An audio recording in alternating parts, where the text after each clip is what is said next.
நான் தான் ஸ்பாஞ்ச். எல்லா பாத்திரங்களையும் நான் கழுவுறேன், ஆனால் என்ன கழுவத்தான் யாருமே இல்லை. நான் தான் ஃப்ரிட்ஜ். அதுக்கா சாப்பாடு இல்லைன்னு தெரியுதே, பிறகு என்ன அடிக்கொருக்கா திறந்து கரண்ட்டை நாசமாக்குற.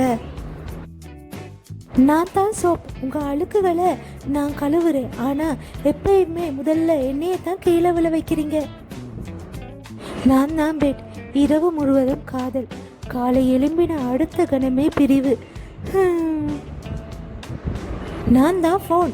1% ஆகும் வரையும் ஃபோனை இப்படி பார்க்காத, எந்த நேரமும் ஃபோன் அடிக்ட் ஆகாத.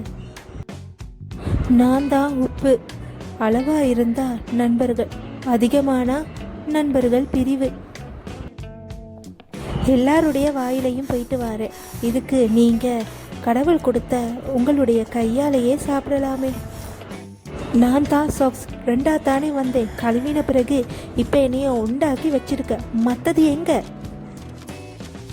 நான் தான் சேர். என்னைய உட்காரத்துக்கு மட்டும் பயப்படுத்தாமல் அதில் ஏறி ஏறி இப்படி உடைச்சிட்டியே. வீடு முழுவதும் சுத்தம் பண்ணுறேன், ஆனால் சுத்தம் பண்ணி முடிஞ்ச பிறகு எண்ணெயை தூக்கி மூளையில் வைக்கிற. எப்போ பார்த்தாலும் என்னைய எப்படி சிம்மா தட்டி தட்டி செஞ்சுக்கிட்டு இருந்தா உன்ட டிவி வேலை செய்யாத, முதல்ல பேட்டரியை மாற்று, என்னால் முடியல உனைய சமாளிக்க. அதுதான் டிவியில் உனக்கு விருப்பமான ப்ரோக்ராம் இல்லையே, சும்மா ஏன் எப்போ பார்த்தாலும் மாத்துறேன், நான் பாவம் இல்லை. அடே செப்ப முடிஞ்சு தானே தண்ணியை போட்டு குளிக்கினா செம்பு தானே வருமானே, வீசிட்டு புது போத்தல் எடு.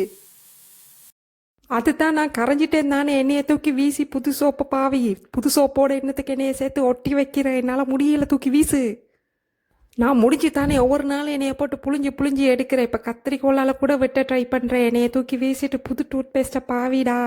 என்னைய கழுவி எத்தனை நாள் ஆச்சு? நான் உன்னோட டாய்லெட் குழியை விட ரொம்ப மோசமான கிருமிகளை கொண்டிருக்கேன், முதல்ல என்னைய கழுவிட்டு பாவி.